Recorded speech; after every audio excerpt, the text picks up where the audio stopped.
Now, the corporate media seems to be having a lot of problems with Donald Trump's characterization of them being the enemy. I mean, for example, you've got people at CNN, MSNBC, Fox News. Wait a minute, Fox News? What is this? Hold on there. What? Fox News is having a problem with Donald Trump? And it's not just that rabble-rouser, Shep Smith. Because you know that guy, he's shady. Oh, I mean, yeah, he's definitely doesn't toe that line. But no, you actually have Fox News Sunday host Chris Wallace coming out against Donald Trump's statement on the media. He had recently tweeted, "Oh, these guys are the enemy. They're my enemy. My enemy." Okay. And he also said something about that during that recent rally as well. Now, I want to show you guys a video of a rather testy exchange where Wallace and White House Chief of Staff Reince Priebus kind of fight it out over this whole issue. Let's take a look.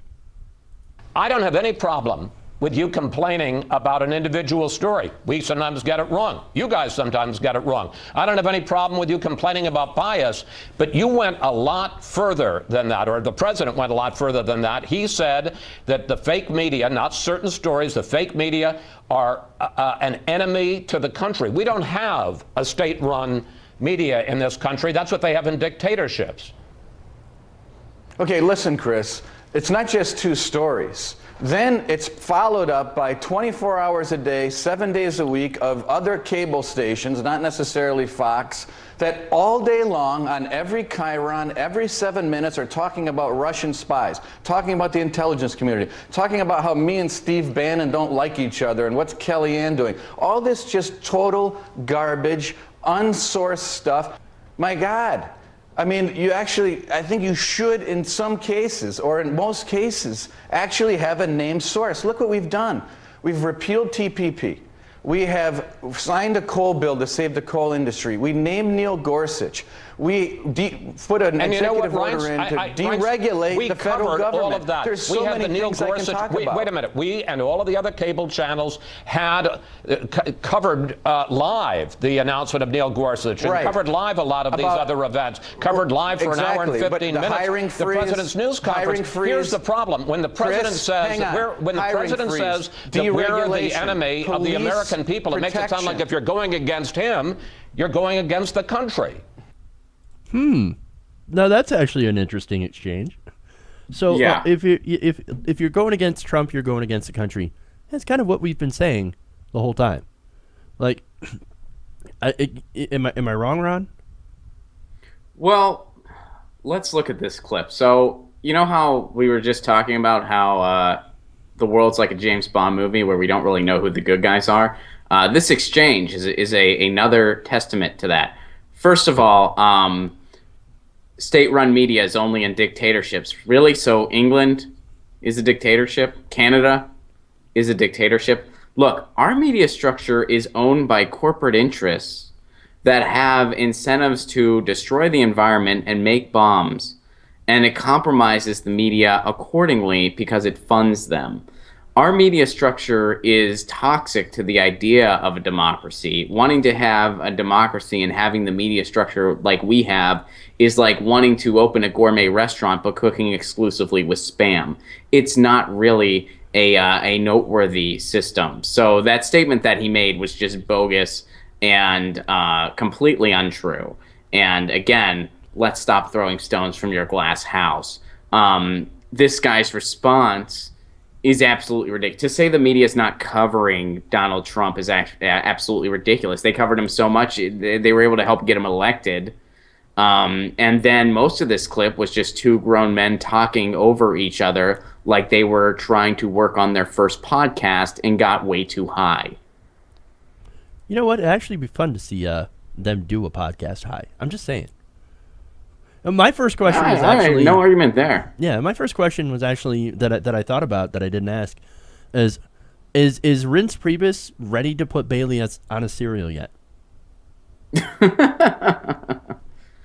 We can only hope. These things. We can only hope. I think about these things way too much.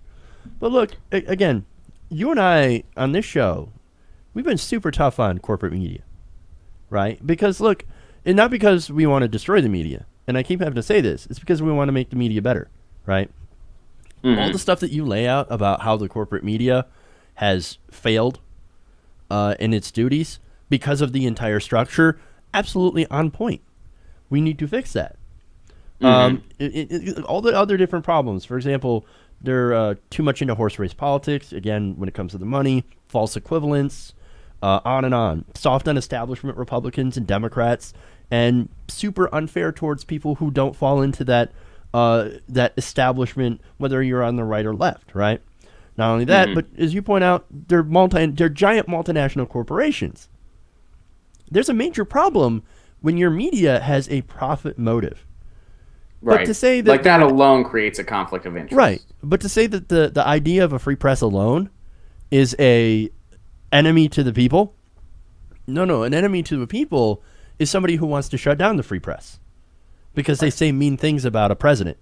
Well, no, like what the media is supposed to do is to be an adversary to people in power.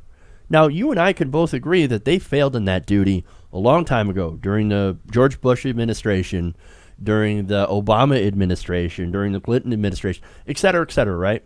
You and I think we would both agree on that, right? They failed in their duties to actually press people in power. And they're still failing, even though it seems and they to failed be, during Obama, quite frankly. I mean, they focused on fluff and racism instead of some of the actual faulty things he did. Yeah. And so, look, there's some of the things that we've called out media for, right? But look, we're against, unlike Trump, we're against corporate media. We're not against actual media, actual independent, real news. And that seems to be lost here because Trump, again, he's attacking news as a whole, the media as a whole. And for all the wrong reasons, too. And for all the wrong reasons. Our reasons are quite different. If we explained our reasons to Donald Trump, honestly, he probably wouldn't even understand what the hell we were talking about. He hates them because they ask him tough questions every now and again. And that quite different. And he doesn't like when people challenge him. And that's the whole issue here. And look, so like with all the mistakes that media have made, and we could sit there and do a whole show on how they fucked up. And have many examples. Okay. Yeah. Many. Tremendous. That still doesn't give him the ability to declare the entire press or the idea of a free and open press an enemy of the people. What he's doing right now is that he's effectively isolating his audience from facts that will contradict the kind of narrative that maybe not necessarily him, because all he wants to do is just be liked by people. And adored and stuff like that. But the narrative and stuff that Steve Bannon is the guy that's pretty much running the show. He's the guy that says the media is the opposition party. No, the media is not supposed to be the opposition party. Yes, they are supposed to oppose you because they're supposed to highlight facts. And they're supposed to challenge you and hold you accountable for what you do and say. And when you're in an administration like the Trump administration, even the Obama administration, again, going back to him, the George W. Bush administration, these past administrations have been a little irritated when the press does that, but not to this extent. And in fact, I want to go to another clip here of Reince Priebus defending Trump and what he says about the press. Let's take a look. Here's the problem, Chris. The problem is that you're right. Some of these things were covered, but you get about 10% coverage on the fact that you had a very successful meeting with Bibi Netanyahu, the Prime Minister of the UK, the Prime Minister of Canada. We covered all of those news conferences live. Everybody did. Right, sure. Yeah, right. But then as soon as it was over, the next 20 hours is all about Russian spies. But you don't get to tell us what to do, how Reince. Nothing's happening. You don't get to tell us what to do any more than Barack Obama did. Barack Obama whined about Fox News all the time, but I got to say, he never said that we were an enemy of the people. Let me tell you something. He said a lot of things about Fox News, Chris. I think you ought to go check the tape. He blamed you for a lot of things, and I'm surprised as someone from Fox that you would forget all the shots that he took. No, he took Fox the shots, News. and we didn't like him. And frankly, we don't like this either, because but he never went as far as President Trump has, and that's what's concerning, because it seems like he crosses a line when he talks about that we're an enemy of the people. That is concerning. I think you should be Amazing, right? Yeah, it's amazing that this type of discourse is where our news sphere is at, and the corporate media is looking at their Frankenstein. They helped create Donald Trump, and now they're stuck with it. I think in many ways the simple statement Fox News is an enemy of the people isn't entirely inaccurate, but the reasons it was uttered by Donald Trump were completely wrong. And, Reince Priebus, I mean, it does suck as much as, I'm strongly opposed to this administration. We both are. It's really sad that pretty much anybody in the Trump administration is going to spend all of their time on air having to justify or defend some of the ridiculous things he said. That's all they're ever going to have to do. That's all they're ever going to do. And it's a failure of corporate media to not try to just break through that to actually hold them accountable for issues. Because if we just focus on the ridiculous thing this president says, well, that's going to occupy 24 hours of news space for the next 4 years. And who knows what the hell these guys are going to do policy-wise. Well, the American people are focused on the little things. We can't afford that right now. We really cannot afford that right now. Mm-hmm. So again, this is a debate where both of them actually have points. Yeah. But we, the people, are the ones losing because at the end of the day, they both collect really big paychecks and they don't give a shit about you. And those are good points. And look, corporate media, I mean, yes, if you want to call out the corporate media for having a structure that, as you point out all the time, is for profit and what I think is incredibly unsustainable, not only for democracy, but just unsustainable in itself. Yeah, that's great. Please do, right? And in fact, if any of the Donald Trump guys, if you guys are watching, if you really want to hurt the media, just talk about how the billionaires fund them through campaign donations and super PACs. Tell the people how these media companies are invested in the current system of large donors buying off of politicians who use that money to buy ads on your networks. That's the way to go after the media.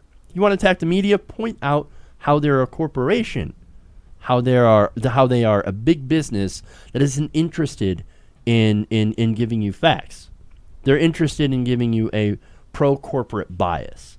Now, don't get me wrong. There is media that actually does do good journalistic work, and we're not going after those guys, but we're going after the people that do have this pro-corporate bias, and we'll ignore stories like Dapple because of their fossil fuel interests, who will play up war and conflict and to try to get the people on more of a war footing, so that they're okay with the next invasion of a country in the Middle East.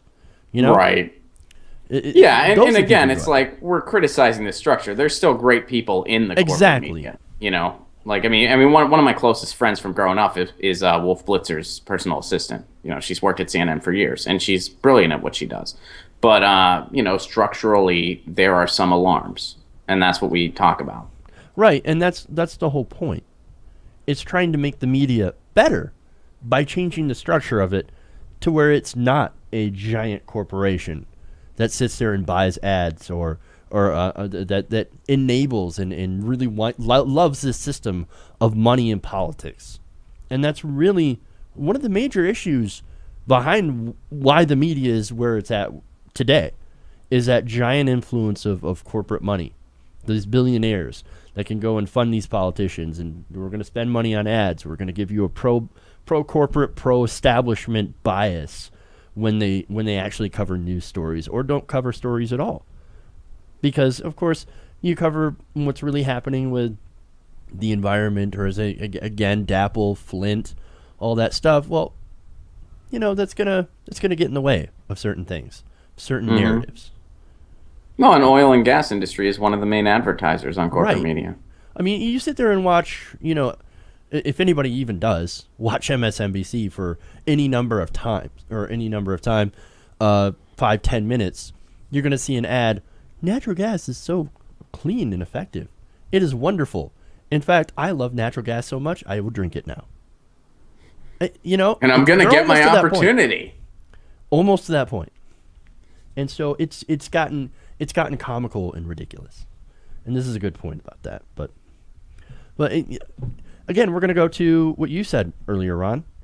There are no good guys in this story. There are no winners here. Everyone is a loser. Not only the media, Donald Trump, Fox News, and lastly, the biggest loser of all is the American people. Sad. Hey everybody, thanks for watching this video. If you want to see more like this, please hit the subscribe button below. And if you want to support truly independent progressive media, please consider becoming a patron at patreon.com/TYTNation.